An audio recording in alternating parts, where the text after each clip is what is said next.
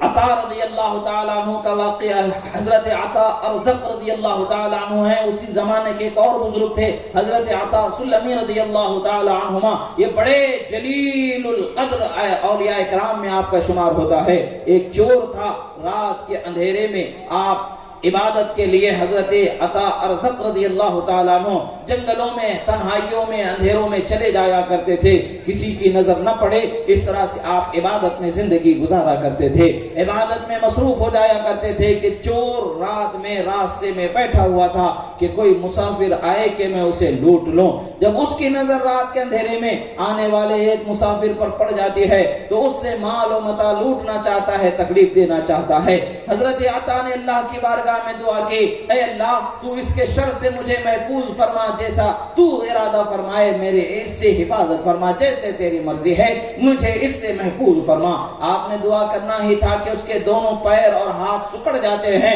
تو چلنے اور ہاتھ اٹھانے سے قاصر ہو جاتا ہے، ڈر جاتا ہے، تڑپنے لگتا ہے، اور حضرت کی بارگاہ میں کہتا ہے کہ حضرت پھر دوبارہ کبھی میں ایسی غلطی نہیں کرنے والا ہوں، آپ دعا فرما دیں کہ میرے حالت ٹھیک ہو جائے اور مجھے توفیق مل جائے۔ حضرت نے پھر رب ذوالجلال کی بارگاہ میں دعا فرمائی، اللہ نے اس کی حالت کو بہتر فرما دیا، وہ فوراً سیدھا ہو گیا۔ اس بندے نے پوچھا کہ اے اللہ کے بندے آپ کا نام کیا ہے وہ تو بتا دے، انہوں نے صرف عطا کہہ کر کے وہاں سے قدم بڑھا دیا، آگے چلے گئے، کچھ دور جانے کے بعد وہ اندھیروں میں گم ہو گئے اور یہ صبح کے اجالے کا انتظار کرتا رہا۔ جب صبح ہو گئی تو وہ شہر کی گلیوں میں گھوم رہا تھا، بڑی بڑی مجلسیں جہاں پر سے قال اللہ قال رسول کا درس دیا جاتا تھا، جہاں صفائے قلبی کی تلقین کی جاتی تھی، جہاں ریاضت و مجاہدات کی درسگاہیں لگی ہوا کرتی تھی، لوگوں کے ظاہر و باطن کو سنوارنے کے لیے بڑے بڑے علماء اولیاء کرام اپنی خدمات کو وہاں پر پیش فرما رہے ہوتے تھے۔ ایک عظیم جم غفیر ان سے ہدایت پا رہا ہوتا ہے۔ ایسے ہی وہ ایک مجلس میں لوگوں کو پوچھتا ہے کہ لوگوں بتاؤ یہاں پر رات کے اندھیرے میں لوگوں سے چھپ کر کے نماز پڑھنے والے عطا کون ہیں، کیا تم انہیں پہچانتے ہو؟ لوگوں نے کہا ہاں ہاں وہ حضرت عطا سلمی ہیں جو ان کی مجلس چل رہی ہے۔ یہ بندہ جا کے مجلس میں بیٹھ جاتا ہے، کچھ دیر انتظار کرتا ہے، اس کے بعد پھر وقت ملتا ہے، مجلس ختم ہو گئی، ان کے قریب جاتا ہے، کہتا ہے کہ حضرت رات کا واقعہ سناتا ہے کہ آپ کے ساتھ میرا یہ معاملہ ہوا تھا، میں اس واقعے سے تو توبہ کر چکا ہوں اور بھی میرے بہت سارے بھیانک جرم ہیں، میں ان سب جرموں سے آپ کے سامنے توبہ کرتا ہوں، آپ دعا فرما دیں کہ رب تعالیٰ میری توبہ کو قبول فرما لے۔ حضرت عطا سلمی رضی اللہ تعالیٰ عنہ روتے جا رہے ہیں اور کہتے جا رہے ہیں، اے اللہ مجھے بھی معاف فرما، اس کو بھی معاف فرما، اے اللہ مجھے بھی معاف فرما، اس کو بھی معاف فرما، اور کہتے نادان وہ عطا میں نہیں ہوں، وہ عطا حضرت ارزق رضی اللہ تعالیٰ عنہ ہے جو راتوں کو جاگ جاگ کر کے عبادت کرنے والے ہیں۔ اللہ والوں کی شان یہ ہوتی ہے کہ ہدایت کا راستہ کوئی اور دکھاتا ہے اور مقام کمال تک کوئی اور پہنچا دیا جاتا ہے، یہ اللہ والوں کی شان ہوتی ہے۔ یہی وجہ ہے کہ ہمیں ہر اللہ والے سے باادب ہونا چاہیے، ان کا احترام رکھنا چاہیے، کسی کی بارگاہ سے جڑے ہیں تو دوسروں کی بارگاہ میں تان کی زبان کو نہیں پھیلانی چاہیے، اپنے آپ کو سنبھالے رکھنا ہے۔ اللہ والوں کی بارگاہ میں جائیں تو باادب ہو کر کے جانا چاہیے کہ ان کی رحمتوں سے انسان مالا مال ہو جاتا ہے۔ افسوس کی بات ہے کہ آج ہمارے اندر خود سری انانیت اتنی بڑھ گئی ہے کہ ہم اپنے ماں باپ کے سامنے ادب سے نہیں رہتے ہیں، احترام سے نہیں رہتے ہیں، تو وہ اللہ والے جن پر خدا کا انعام و اکرام ہو رہا ہے ہم ان کے سامنے کیسے بے ادب ہو سکیں؟ عزیزو یاد رکھو، اگر ہم اپنے ماں باپ کے ادب کرنے والے ہیں یقیناً ہم پر اللہ تعالیٰ کی مہربانی ہوگی، اللہ والوں کی پہچان بھی ہو جائے گی، اللہ والوں کا ادب و احترام کا سلیقہ بھی عطا ہو جائے گا۔ اللہ والوں کا ادب و احترام جس بندے کو حاصل ہو جاتا ہے اس بندے کے قلب کو اللہ تعالیٰ روشن فرما دیتا ہے۔ حضرت رسول اللہ صلی اللہ تعالی علیہ وسلم سے بعض واقعات منقول ہیں، آپ فرماتے ہیں، روایت میں آتا ہے کہ سرکار مدینہ صلی اللہ تعالی علیہ وسلم بیان فرماتے ہیں کہ تم سے پہلے جو انبیاء کرام تشریف لائے ان کے زمانے میں بھی عجب حال ہوا کرتا تھا لوگوں کا، لوگوں کے اندر عجب حالتیں ہوتی تھی۔ بنی اسرائیل کا ایک واقعہ اللہ کے رسول صلی اللہ تعالی علیہ وسلم سناتے ہیں کہ ایک شخص ہے، وہ بڑا عابد و زاہد تھا، بڑا نیک تھا، بڑی عبادت گزاری میں زندگی گزارا کرتا تھا، مگر ہوتا کیا ہے کبھی کبھی انسان کی نظر پر، انسان کی فکر پر شیطان کا قبضہ جم جاتا ہے اور شیطان اس کے فکر و خیال کو، نظر کو ورغلا کر کے پھٹکا دیتا ہے، وہ گناہ کی چاہت اور گناہ کے تکمیل کی خواہش اس کے دل میں پیدا ہو جاتی ہے۔ حال یہی ہوا ان کے زمانے میں، ایک بہت خوبصورت عورت کا اس گاؤں میں آ کر کے رہنا ہوا اور وہ بڑی بدکار فاحشہ عورت تھی، لوگوں کو پیسے پیسے لے کر کے لوگوں کے ساتھ برا کام کیا کرتی تھی، بدفعلی کیا کرتی تھی، حرام کاری میں ملوث ہوا کرتی تھی، اور ان کی نظر اس پر پڑ گئی، اس کی خوبصورتی سے متاثر ہو گئے، دل میں خیال پیدا ہوا، اس عورت سے پوچھا تیری قیمت کیا ہے؟ اس عورت نے کہا 100 سونے کے سکے ہیں میری قیمت، 100 سونے کے سکے لا دو تو میں تمہاری ہوں، تم جو مرضی چاہو کر لو۔ انہوں نے دن رات محنت کی، 100 سونے کے سکوں کو جمع کیا اور 100 سونے کے سکے لے گئے تو وہ عورت کا ایک تخت تھا جو سونے کا، اس تخت پر بیٹھا کرتی تھی، بڑے غرور و تکبر سے بیٹھا کرتی تھی۔ سونے کے تخت پر بیٹھنے والا، سونا لیے پھرنے والا اللہ کی رحمت کا حقدار نہیں ہو جاتا ہے۔ سونے کے تخت پر بیٹھ جانا اس بات کی ضمانت نہیں کہ اللہ کی رحمت سے اس کو حصہ مل چکا ہے۔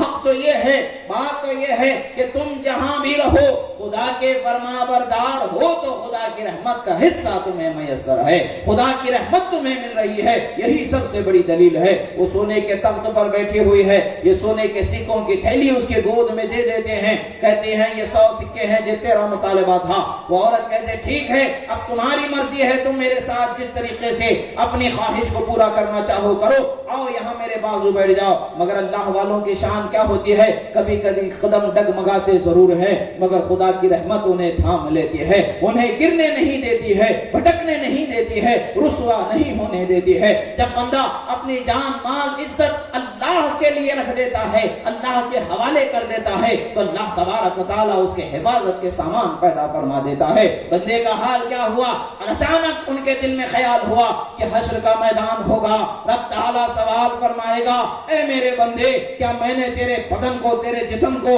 محنت کرنے لائق اسی لیے بنایا تھا کہ اس کی محنت کی کمائی تو حرام کے لیے صرف کرے یا میری نافرمانی میں اپنے قدم کو بڑھائے؟ اس کے دل میں یہ جیسے ہی خیال ہوا، رب تعالیٰ کی بارگاہ میں حاضر ہونے اور سوال کیے جانے کا، اور جواب کیا ہوگا؟ گھبرا کر کے آپ کھڑے ہو جاتے ہیں، کہتے ہیں کہ اے عورت وہ پیسے تیرے ہیں تو رکھ لے، بس مجھے یہاں سے جانے دے، میں اس گھر سے نکل جانا چاہتا ہوں، تیرے قریب سے بھی دور ہو جانا چاہتا ہوں، میں یہاں رہنا نہیں چاہتا ہوں۔ عورت حیران ہو جاتی ہے، کہتی ہے کیا بات ہے، تعجب کی بات ہے، کتنے دن سے تم میری خواہش میں محنت رات اور دن کر کے اتنے سکے جمع کر کے لائے اور ابھی اچانک تمہارے دل میں کیا حل ہو گیا؟ وہ بندہ عرض کرتا، ارشاد فرماتا ہے، اے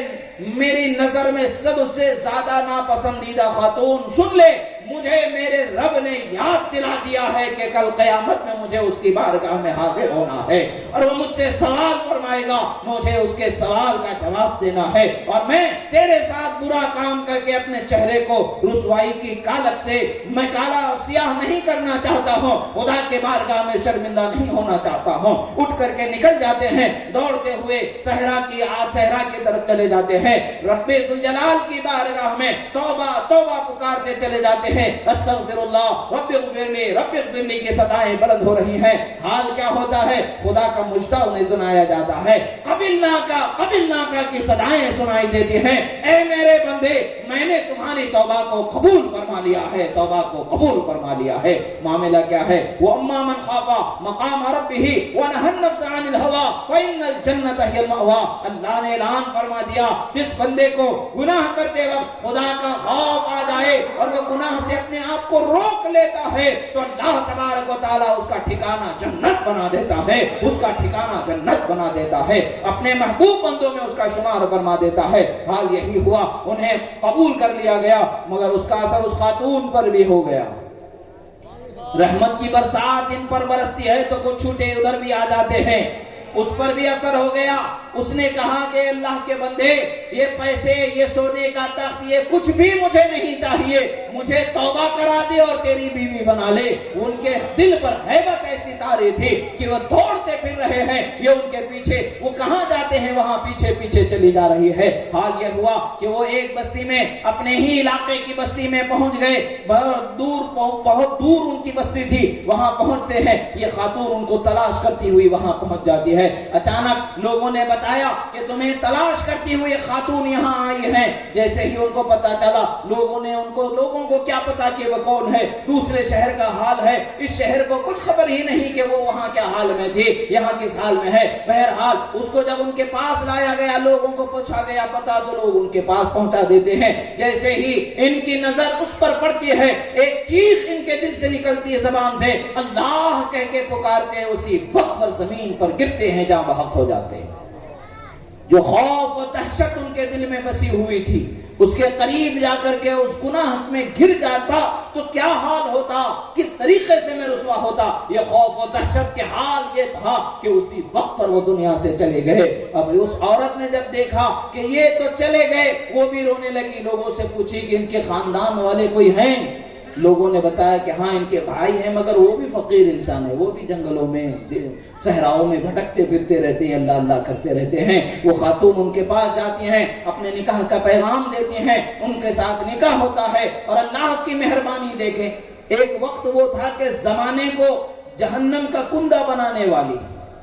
اس کے قریب آنے والے ہر مرد کو جہنمی بنانے والی ہے، مگر جب وہ حرام کو چھوڑ دیتی ہے اور اللہ کے ڈر سے توبہ کر لیتی ہے اور حلال کو اپنا لیتی ہے تو اللہ تعالیٰ اس کی کوکھ کو اتنا پاکیزہ بنا دیتا ہے کہ 7 بیٹے عطا کیے جاتے، ساتوں کے ساتوں اللہ کے ولی بنا دیے جاتے۔ یہ اللہ کے محبوب بندوں کی شان ہوتی ہے۔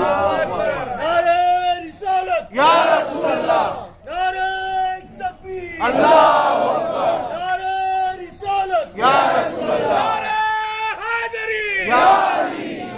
اللہ کے محبوب بندوں کی شان نرالی ہوتی ہے۔ خدا کے فضل و کرم کی برسات ان پر ایسی ہوتی ہے کہ وہ جہاں ہوتے ہیں رحمت و نور کی فصلیں، بہاریں نکلنے لگتی ہیں، ایسی حالتیں ہوتی ہیں کہ زمانہ بدلنے لگتا ہے۔ عزیزو، ہمیں یاد رکھنا ہے کہ کل قیامت میں رب تعالیٰ کے بارگاہ میں حاضر ہونا ہے۔ ہم کیا کھائے ہیں اس کا حساب دینا ہے، کیا کھا چکے ہیں اس کا حساب دینا ہے، کیا کھائیں گے اس کا حساب دینا ہے، کیا زندگی گزار چکے ہیں اس کا بھی حساب دینا ہے، کیسی زندگی گزاریں گے اس کا بھی حساب دینا ہے۔ یاد رکھیں کہ انسان کے لیے 3 دن ہیں۔ حضرت شاہ عبدالحق محدث دہلوی رضی اللہ تعالی عنہ حضرت امام احمد ابن عطا اللہ الاسکندری علیہ رحمت و رضوان کی طرف نسبت کرتے ہوئے اقوال مبارکہ کی تشریح اشیاء الامعاد میں فرماتے ہیں کہ انسان کے لیے 3 دن ہیں، ایک جو گزر چکا ہے کسی بھی حالت میں آنے والا نہیں ہے، ایک وہ جو ہے اور ایک وہ ہے جو امید ہے کہ کل اٹھیں گے تو آئے گا، کل زندہ رہیں گے تو ملنے والا ہے۔ یعنی جو کل آنے والا ہے اس کا بھی بھروسہ نہیں ہے، جو کل گزر چکا اس کا تو کسی حال میں آنا ممکن ہی نہیں ہے۔ تو بچا کیا انسان کے پاس؟ ایک دن بچا ہے، اس ایک دن کو غنیمت جانے، اللہ کی بارگاہ میں کل کے لیے آج کو نہ گوائیں، کل کی امید پر آج کو نہ گوائیں۔ آج اگر اللہ کی بارگاہ میں توبہ کر لیں گے، آج اگر اللہ کی بارگاہ میں اپنے دل کے ان ضمیر کے گوشوں کو جھنجھوڑ کر کے دیکھیں گے کہ کس قدر اس میں گناہوں کی کثافت بسی ہوئی ہے، اگر اللہ کی بارگاہ میں سچے دل سے توبہ کرتے ہوئے اور ندامت کے آنسو سے جب دل کو دھونے لگیں گے تو یاد رکھیں کہ بندے کی آنکھ سے بہنے والا ندامت کا خوف الہی میں نکلنے والا آنسو خدا کو اتنا پسند ہے، نہ حوض کوثر پسند ہے، نہ آب زمزم پسند ہے، بلکہ اللہ تبارک و تعالیٰ کو گنہگار کی آنکھوں سے اس کے خوف میں بہنے والا آنسو زیادہ پسند ہے، اس لیے کہ وہ اپنے آپ کو رحمت کا حقدار بناتا ہے۔ بے شک زمزم کا مقام بہت اونچا و بلند و بالا ہے، بے شک کوثر کا مقام بہت اونچا و بلند و بالا ہے، مگر اللہ تبارک و تعالیٰ کی بارگاہ میں بندے کے وہ آنسو جو اس کے خوف سے نکلنے والے ہیں وہ محبوب ہوتے ہیں۔ اور ان کی شان کیا ہوتی ہے؟ کل قیامت کا دن ہوگا اور جہنم کی لپٹیں کناروں پر امٹ کر کے آ رہی ہوں گی، جیسے سمندر کی لہریں کناروں سے ٹکراتی ہیں، کناروں سے چیزوں کو اپنے اندر کھینچتی چلی جاتی ہے۔ یہی حال جہنم کے دہتے ہوئے شعلوں کا حال ہوگا کہ کناروں سے لوگوں کو کھینچ رہی ہوگی۔ اور اللہ کے رسول صلی اللہ علیہ وسلم کی بارگاہ میں حضرت جبرائیل امین ایک برتن میں تھوڑا سا پانی لے کر کے حاضر ہوں گے اور اللہ کے رسول صلی اللہ تعالیٰ علیہ وسلم کی بارگاہ میں عرض کریں گے، یا رسول اللہ اس پانی کے کچھ چھینٹے جہنم کی آگ کی طرف کر دیں، جہنم کا یہ جو موجیں مارنا ہے، لپٹیں جو بڑھ بڑھ کر کے کناروں پر آ رہی ہیں تھم جائیں گے۔ اللہ کے رسول صلی اللہ علیہ وسلم اس پانی میں ہاتھ رکھتے ہیں اور ہاتھ کے پوروں سے جو چھڑکتے ہیں تو دہتے ہوئے جہنم کے وہ شعلے ماند پڑنے لگتے ہیں، یعنی کناروں پر آنے والے شعلے تھمتے چلے جاتے ہیں۔ حضرت جبرائیل عرض کرتے ہیں، یا رسول اللہ یہ پانی آپ کی امت کے ان گناہگار بندوں کی آنکھوں سے نکلا ہوا پانی ہے جو اپنے گناہوں کے ندامت میں رب تعالیٰ کی خوف میں اپنی آنکھوں سے بہایا ہے جنہوں نے۔ عزیزو آج ہمارا وہ وقت ہے کہ رب تعالیٰ ہمارے لیے ہدایت کے سامان مہیا فرماتا ہے۔ مسجد کے میناروں سے نمازوں کی آوازیں نمازوں کی طرف بلانے کے لیے اذانوں کی صدائیں گونجتی رہتی ہیں، کامیابی کی طرف بلایا جاتا ہے، کامیابی کی طرف بلایا جا رہا ہے، فلاح و ظفر کی طرف بلایا جا رہا ہے، رحمت کی طرف بلایا جا رہا ہے، عظمت کی طرف بلایا جا رہا ہے، مگر افسوس کہ ہمارے کانوں پر پردے پڑے نظر آ رہے ہیں۔ غفلت کے ایسے پردے پڑے ہوئے ہیں کہ ہم اللہ کے رحمت کے دروازے سے دور ہوتے چلے جا رہے ہیں۔ کبھی مال کی خواہش ہے، جو کبھی وقت کی تنگی کا خیال ہے، جو کبھی جسم کی راحت کا خیال ہے، جو کبھی تھکاوٹ کا خیال ہے، عجب عجب بہانے، عجب خیالات ہمیں گھیرے ہوئے ہیں۔ یہ سب شیطانی دھوکے ہیں۔ شیطان نے ہماری فکر پر قبضہ جمایا ہے، الگ دھوکے الگ جھانسے دیتا رہتا ہے، مگر جب بندہ شیطان کے ہر جھانسے کو چھوڑ دیتا ہے، رب تعالیٰ کی بارگاہ میں حاضر ہو جاتا ہے تو رسوا شیطان ہوتا ہے، بندہ خدا کی بارگاہ میں کامیاب بنا دیا جاتا ہے۔ آج بھی وقت ہے ہماری مسجدیں آباد کر لیں، علاقے میں رحمتوں کا بسیرا ہو جائے گا، گھروں میں برکتوں کا بسیرا ہو جائے گا۔ نمازوں کا اہتمام کریں، اپنے گھروں میں رحمتوں کا برکتوں کا بسیرا پائیں گے۔ اور گناہوں سے بچیں، حرام سے بچیں، حرام کھانے سے بچیں، حرام پینے سے بچیں کہ ایک لقمہ بھی اگر جسم میں آپ کے چلا گیا حرام کا تو آپ کے جسم کو برباد کر دے گا۔ وہ ایسا وائرس ہے کہ جو آپ کو خدا کی رحمت سے دور کر دے گا۔ جیسے آج کورونا وائرس سے سب انسان ڈر رہے ہیں کہ نہیں ڈر رہے ہیں؟ تعجب کی بات دیکھیں، اس کے لیے بھی منہ ڈھک کر کے انسان باہر گھوم رہا ہے، ماسک لگا کر کے باہر گھوم رہا ہے۔ تعجب کی بات ہے، پتہ یہ چلتا ہے کہ وائرس کا اثر منہ پر ضرور ہوتا ہے، منہ سے انسان کے جسم میں اس کا ضرور ہو جاتا ہے، اور ہم ایسا وائرس جس کو خدا و رسول نے ناپاک بنا کر کے بتا دیا یہ حرام ہے، اس کے قریب بھی نہیں جانا۔ افسوس کی بات ہے کہ وہ حرام غذاؤں کا استعمال کر رہے ہیں، وہ حرام چیزوں کو پیتے چلے جا رہے ہیں۔ کیا بات ہے کہ ہم کورونا سے ڈر رہے ہیں؟ ارے موت آتی ہے، آ جائے 1000 مرتبہ بلا سے، مگر موت وہ ہے کامیابی کی جو خدا راضی اس بندے سے ہو جائے۔ حضرات صحابہ کرام رضوان اللہ تعالی علیہم اجمعین کے زمانے میں جب ملک شام میں جنگیں ہوا کرتی تھیں، اس وقت پر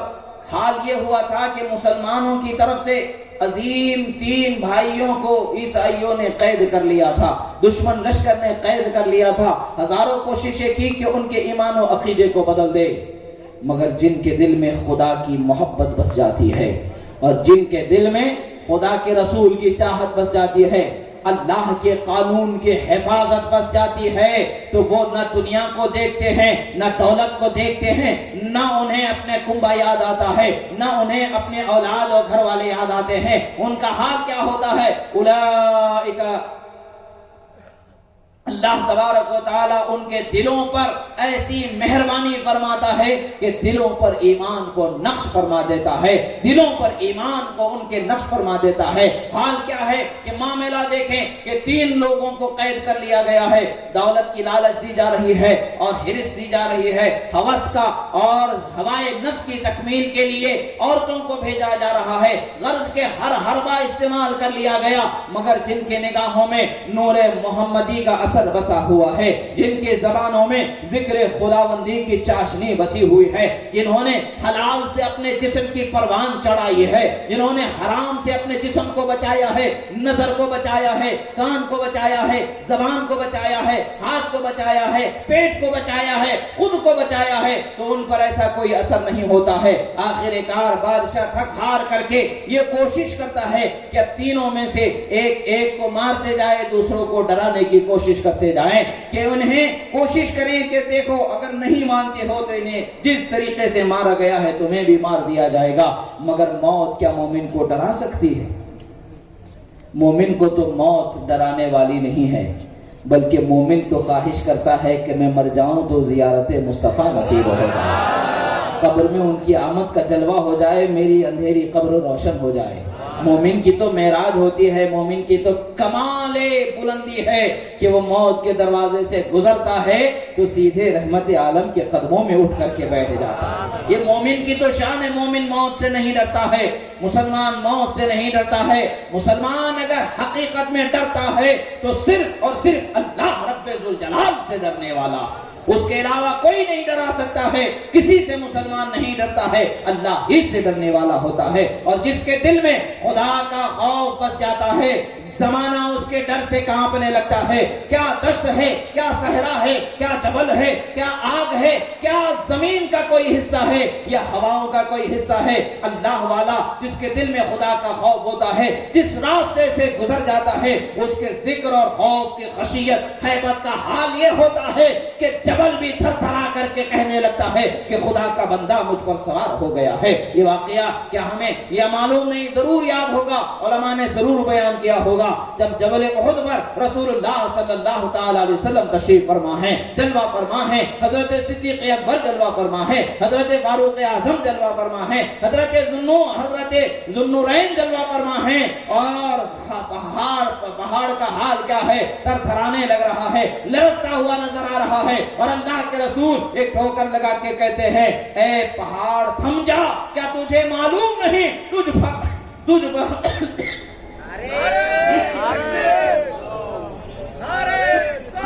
یا رسول اللہ، نعرے حیدری، یا علی۔ آپ ارشاد فرماتے اے احد کیا تجھے معلوم نہیں تجھ پر ایک نبی ہے، ایک صدیق ہے اور 2 شہید زار ہیں، کیا تجھ میں اتنی بھی صلاحیت نہیں ہے؟ وہ اللہ کے رسول صلی اللہ علیہ وسلم کی شان تھی کہ اسے تھما دیے، اسے ساکت فرما دیا اور اسے بتا دیا کہ اللہ کی رحمت کے عظیم وہ مرکز تم پر ہیں کہ جن پر دن و رات رحمت الہی کا نزول ہوتا رہتا ہے، اللہ کے انعامات و اکرامات کا نزول ہوتا ہے۔ نبی صلی اللہ علیہ وسلم کی تبعیت میں آپ کے صحابہ اور اہل بیت اور اولیاء پر نزول و اکرام ہوتا ہی رہتا ہے۔ عزیزو، اللہ والوں کا جدھر سے گزر ہوتا ہے، چاہے وہ دشت ہو، چاہے وہ صحرا ہو، چاہے وہ پہاڑ ہو، چاہے وہ دریا ہو، لرزنے ترترانے لگتے ہیں، مگر بات یہ ہے کہ دل میں خوف خدا بس جائے۔ اور آج ہم بھی چلتے ہیں زمین پر، زمین تو کیا ہم خود اپنے آپ سے نہیں ڈرتے ہیں، ہمارے چھوٹے ہمارے گود میں کھیلنے والے بچے ہم سے نہیں ڈرتے ہیں، مگر ایک شان وہ ہے حضرت فاروق اعظم جس راستے سے گزرتے شیطان راستہ چھوڑ کے بھاگ جاتا۔ شان یہ ہوتی ہے اللہ والوں کی، کیونکہ خدا کا خوف انہوں نے دل میں بسایا۔ اور آج اگر خدا کا خوف بندہ دل میں بسا لے ان بزرگ ہستیوں کا صدقہ ضرور عطا ہو جائے گا، کم سے کم ہمیں تو شیطان کے بہکاوے سے محفوظ کر لیا جائے گا، شیطان کے حربے سے بچا لیا جائے گا۔ شیطان دور بھاگے نہ بھاگے الگ بات ہے، اس کے مکر سے، اس کے فریب سے ہم بچ جائیں، یہ ہماری معراج ہے، یہ ہماری کامیابی ہے۔ وہ اللہ کے عظیم بندوں کی شان بہت بلندوں والا ہے۔ الغرض وہ تینوں بھائیوں کو اس نے سوچا کہ انہیں موت کے ڈر سے ڈرا کر کے اسلام کی عظمت کو ان کے دل سے نکال دیا جائے۔ کہتے رہے کہ تم لا الہ الا اللہ محمد الرسول اللہ کہنا چھوڑ دو، تم ہمارے مذہب کو اختیار کر لو، ہم تمہیں بادشاہت دیں گے، تخت و تاج دیں گے، عورتوں کا ایک بڑا لاؤ لشکر تمہیں دے دیں گے، تم جو کرنا چاہو کرو، ہم تمہاری حفاظت کو ٹھہرے ہیں، ہم تمہارے ساتھ ٹھہرے ہیں۔ مگر یہ ساری چیزیں ان کی نظروں میں ہیٹ ہیں، جن کی نظروں میں رسول اللہ کے جلوے بسے ہوئے ہیں، جن کی نظروں میں خدا کے نور کے تجلیوں کا گزر ہوتا ہے، اس کی برکتیں بسے ہوئی ہیں، اور ان کا حال یہ ہوتا ہے، اللہ کے رسول نے فرمایا اتقوا فراست المؤمن فإنه ينظر بنور اللہ، مومن کی نظر فراست سے بچو کہ وہ اللہ کے نور سے دیکھتا ہے، جن کی نگاہوں میں نور بس جاتا ہے انہیں دنیا اپنے قریب نہیں لا سکتی ہے۔ حال کیا ہے، انہوں نے ایک بھائی کو، دوسرے بھائی کو ایک بڑے سے کڑھائی لائی گئی، اس میں تیل کو کھولایا گیا، اس میں ڈال کر کے جس طریقے سے پوری کو تل دیا جاتا ہے اسی طریقے سے اس میں زندہ انسان کو ڈال کر کے تل دیا گیا۔ وہ شہادت پا گئے، اور یہ ایک بھائی جو بچ گئے تھے وہ تڑپ کر کے رونے لگے۔ بادشاہ خوش ہونے لگا، بھئی چلو یہ تو ڈر گیا، وہ دو تو نہیں ڈرے گئے جان سے، یہ تو ڈر گیا تبھی تو رو رہا ہے۔ مگر ہر رونا ڈرنے کی علامت نہیں ہے، ہر رونا ڈرنے کی علامت نہیں ہوتی ہے، کبھی رونا چاہت میں بھی ہوتا ہے تو کبھی رونا خود کو قربان کرنے کی حسرت میں بھی ہوتا ہے۔ اور وہ حسرت کیسی ہوتی ہے؟ نہ مٹنے والی، نہ پوری ہونے والی حسرت میں وہ روتے۔ اس سے پوچھا گیا کہ کیا بات ہے، کیا تمہیں ڈرا دیا گیا، تمہیں موت نے ڈرا دیا، کیا تم ڈر گئے؟ وہ کہتے نہیں، میں نے موت سے نہیں ڈر کے رویا۔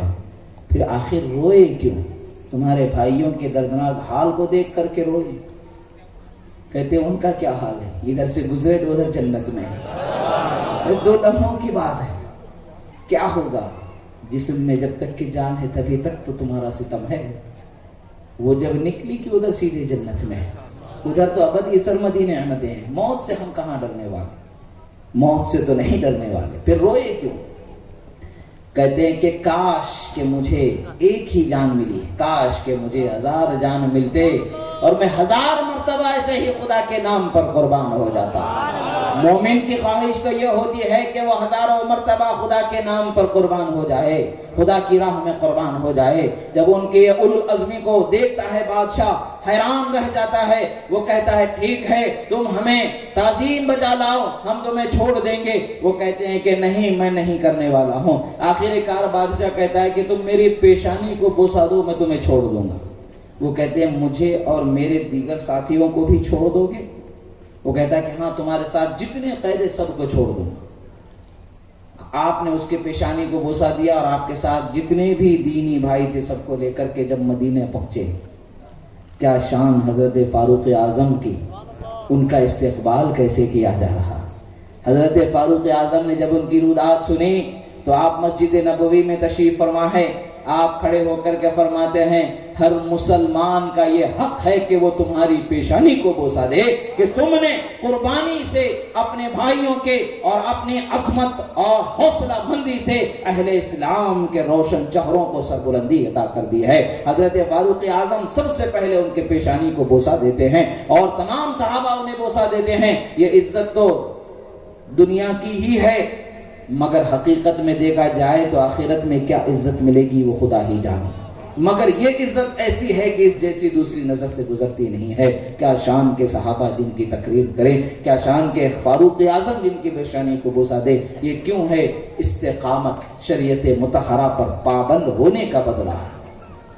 شریعت کی محبت کرنے کا بدلہ، شریعت کے حکم کے اوپر اپنے آپ کو مضبوطی سے قائم رکھنے کا بدلہ، خدا کا خوف دل میں بسانے کا بدلہ، حرام سے بچنے کا بدلہ ہے، گناہ سے بچنے کا بدلہ ہے، اور لوگوں کے سامنے اپنے آپ کو اللہ کے دین پر مضبوط ثابت رکھنے کا بدلہ ہے کہ صحابہ نے بھی احترام فرمایا، اور کل قیامت میں کوئی وعید نہیں کہ رسول اللہ بھی ان کے چہرے کو بوسا دے اور ان کی شان کو دوبالا فرما دے، ان کی عظمت کو بلند کر دے۔ عزیزو، ہمارے لیے بھی وقت ہے، آج اگر ہم اللہ کے قانون پر پابند ہو جائیں، اللہ کے دین پر اگر ہم پابند ہو جائیں، تو آج بھی ہمارے گھروں کی ہر پریشانی دور ہو جائے گی۔ شیطان گھومتے گھومتے سر پٹکتے پٹکتے تھک جائے گا، مگر ہمارے دروازوں سے گزرنا اسے نصیب نہیں ہوگا۔ جب ہم سنت کریمہ کے تحت بسم اللہ کہہ کر کے دروازے کو بند کرنا سیکھ جائیں گے، جب ہم سنت کریمہ کے تحت بسم اللہ کہہ کے بستر پر لیٹنا سیکھ جائیں گے، جب ہم سنت کریمہ کے تحت دعاؤں کے ساتھ نیند سے بیدار ہونا سیکھ جائیں گے،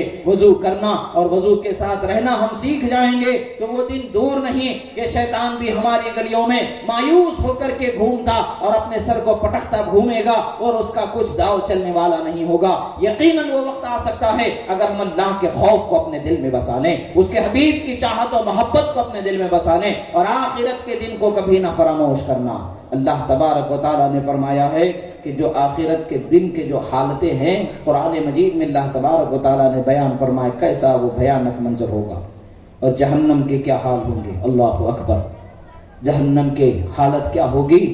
جہنم کے شعلے کیا ہوں گے۔ آج ہم اپنے بچوں کو ہاتھوں میں آگ لینا پسند کریں گے کہ ہمارے بچے آگ سے جل جائے، ہمیں گوارا ہوگا؟ سوچے کل قیامت میں اگر آج ہم بچوں کو اچھی تربیت نہیں کرتے ہیں، حلال و حرام کی تمیز نہیں بتاتے ہیں، وہ گناہ کے راستے پر نکل کے کل اگر عذاب جہنم سے دوچار ہو جاتے ہیں، تو کیا ہم اسے گوارا کریں گے؟ دیکھ سکتے ہیں کیا ہمارا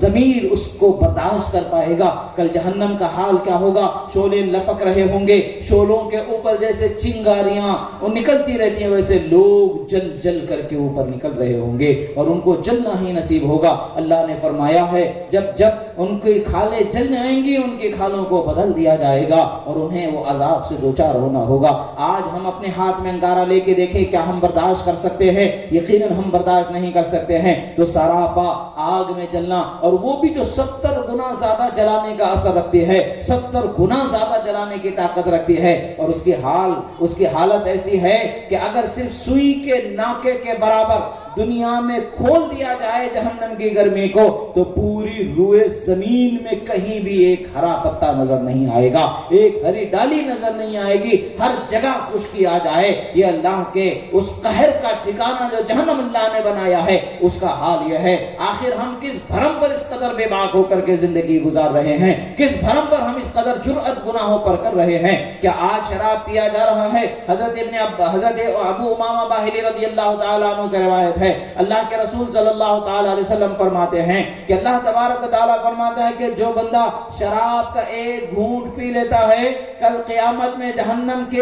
جہنمیوں کے پیپ کو پینا اسے مقدر کر دیا جائے گا۔ اور جہنمیوں کا پیپ کیسا ہوگا؟ ایسا سڑا بدبودار ہوگا کہ اگر اس کا ایک قطرہ، اگر اس کی بدبو کو زمین پر تھوڑا سا بھی کھول دیا جائے، تو اس بدبو کا حال یہ ہوگا کہ روئے زمین کے سارے لوگ اس بدبو کے اثر سے مر جائیں، اس بدبو کو برداشت نہ کر سکے۔ اس بدبودار پانی کا پینا ہوگا، اور پانی کھولتا ہوگا، اور وہ پانی پیپ کا حال کیا ہوگا؟ انسان کے جسم کے اعضاء کو گلاتا ہوا، سڑاتا ہوا اسے باہر نکال رہا ہوگا۔ ادھر سے وہ پانی جا رہا ہوگا، ادھر جسم سے باہر نکل رہا ہوگا، تو جسم کے اعضاء، پیٹ کے آنتے، اس کا جگر سب کٹ کر کے بہ رہے ہوں گے۔ جیسے انسان کے کاندھے سے چادر پھسل کر کے زمین پر گر جاتی ہے، اسی طریقے سے اس کے جسم کے اعضاء نکل کے پیچھے گر جائیں گے۔ یہ حال ہوگا۔ وہ عذاب بھیانک عذاب کی جگہ ہے۔ اللہ کے عذاب سے ڈریں، جہنم کے عذاب سے ڈریں، اللہ کے قہر سے ڈریں، اللہ کی ناراضگی سے ڈریں۔ اور اگر اللہ مہربان ہو جاتا ہے،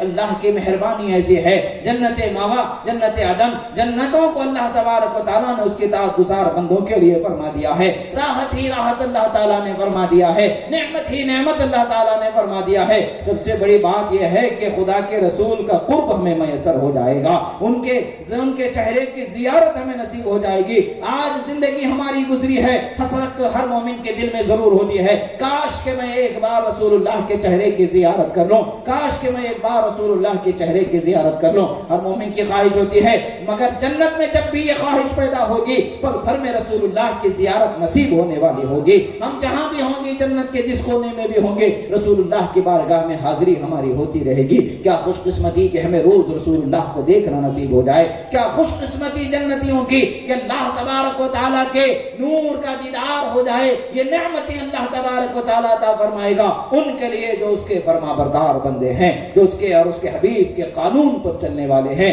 شریعت مطہرہ کا لحاظ کرنے والے ہیں۔ اور اگر اس کو پامال کر دیں گے، خدا کے حدود کو پھلانگ دیں گے اور اسے چھوڑ دیں گے، توڑ دیں گے معاذ اللہ، تو دردناک عذاب کا سامنا ہونا ہے، اور دردناک عذاب ہمارے تصور سے بھی زیادہ دردناک ہے۔ عزیزان محترم، آج ہماری زندگی خدا نے بخشی ہے، تو اس زندگی کو کامیابی کے دروازے پر لے جائیں، اللہ کی بارگاہ میں اپنے آپ کو نادم کریں۔ خدا کی بارگاہ میں حاضر ضرور ہونا ہے، جب حاضر ہوں گے تو کیا لے کر کے جائیں گے؟ یہی بے باکی گناہوں کی جرأت، گناہوں کو کرتے کرتے اسی حال میں جائیں گے۔ کتنے ایسے ہمارے ساتھی ہوں گے جو کسی کی موت شراب کے نشے میں، تو کسی کی موت زنا کی حالت میں، تو کسی کی موت کسی اور حالت میں گزر چکے ہوئے۔ اللہ نے ہمیں اس بھیانک انجام سے بچایا،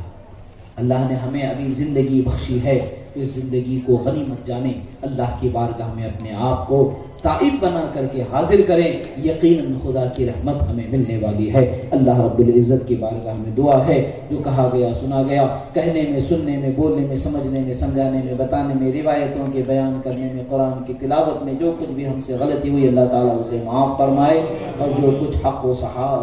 ثواب و صحیح و درست کہا گیا، اللہ تعالیٰ اسے ہمارے دلوں میں محفوظ فرمائے، اور ہم تمام کو اس پر عمل کی توفیق عطا فرمائے۔ اقول قولی ھذا استغفر اللہ لی ولکم ولسائر المؤمنین، الحمد للہ علی ما اصبت واستغفر اللہ علی ما اخطأت۔ السلام علیکم ورحمۃ اللہ تعالی وبرکاتہ۔ جو لوگ حضرت سے بیعت